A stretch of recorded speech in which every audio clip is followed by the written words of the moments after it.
यह है कि यूक्रेन पर रूस जबरदस्त प्रहार कर रहा है और ये प्रहार अभी भी जारी है। खार्किव में रूस ने विध्वंसक हमला किया है। धमाके की गूंज से खार्किव बुरी तरह से दहल गया। यूक्रेन के नीप्रो में भी रूस ने ड्रोन अटैक किया है।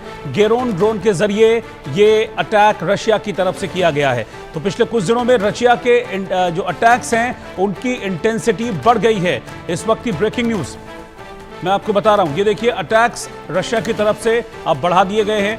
अभी 3 दिन पहले रशिया ने एक बड़ा अटैक किया था जिसमें 537 ड्रोन और मिसाइलों के जरिए हमला किया था और अब गेरोन ड्रोन का इस्तेमाल किया है रशिया ने और गेरोन ड्रोन के इन अटैक्स के जरिए नीप्रो दहल गया है।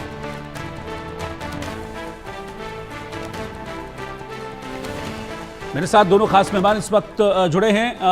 कमांडर साहब, एक चीज मैं आपसे समझना चाहूंगा कि रशिया अब इंटेंसिटी उसके अटैक्स की बहुत ज्यादा बढ़ गई है।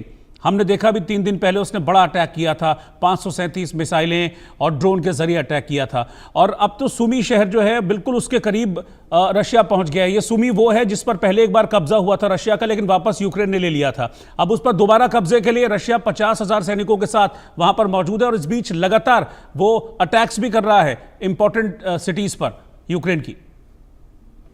यार रोहित जी, रूस को अब पूरा यकीन है कि अमेरिका जो है 2 चीजें करेगा कि अब तक रूस ने जो कुछ हासिल कर लिया है वो शायद अमेरिका रूस के कब्जे में छोड़ देगा।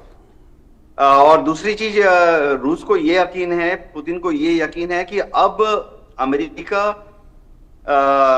यूक्रेन को, जेलेंस्की को कन्विंस कर लेगा कि और लड़ाई मत लड़ो, जितना तुम्हारे पास बचा कुचा है उस पर राज करो।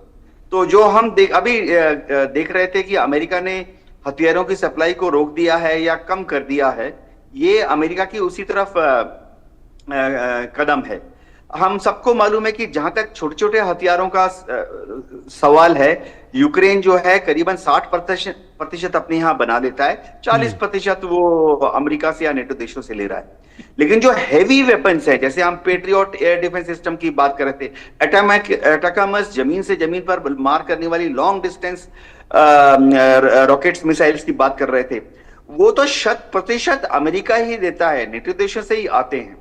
तो अगर यूक्रेन के पास फिलहाल अस्त्र शस्त्र के भंडार कितने दिन के हैं मैं बताता हूं। जो एयर डिफेंस मिसाइल्स हैं उनका भंडारण यूक्रेन के पास महज अगले 2 या 3 दिन के लिए है। जैसे पेट्रियट एयर डिफेंस मिसाइल वगैरह हैं, 2 या 3 दिन में उनकी स्टॉक खत्म हो जाएंगी। और जो है तोप के गोले हैं, टैंक के गोले हैं, ये यूक्रेन के पास महज 10 दिन के लिए हैं युद्ध लड़ने के लिए। तो अमेरिका अगर अपने हाथ थोड़े से, ठीक है, पूरा रोकेगा नहीं अमेरिका, लेकिन थोड़ा स्लो कर देगा हथियारों की डिलीवरी, तो जेलेंस्की को मालूम है कि अब ऊपर से मदद आना, पीछे से मदद आना बंद हो गया है। अब पुतिन के साथ बात कर लो। बहुत एलन मस्क के रहते हुए ये जो बना था ना डिपार्टमेंट ऑफ गवर्नमेंट एफिशिएंसी, एक चीज उभर के आ गई है कि अमेरिका में काफी सारे लोग ऐसे हैं जो वेस्टफुल एक्सपेंडिचर को कम करना चाहते हैं। अमेरिका के जो टैक्स पेयर्स हैं उनका पैसा जो ऐसे जगह जा रहा है जहां की कोई रिटर्न्स नहीं आएंगे निकट भविष्य में, वो उनको रोकना चाहते हैं। तो असल में ये जो डोनाल्ड ट्रंप बीच बीच में हथियारों के सर पे ब्रेक मार रहे हैं, इसका पर्पस है जेलेंस्की को थोड़ा नरम करना कि वो पुतिन से बात कर ले। एक चीज बताता हूँ, हथियारों की सप्लाई को 100% नहीं रोक रहे हैं, थोड़ा डिले कर रहे हैं। जी ठीक है।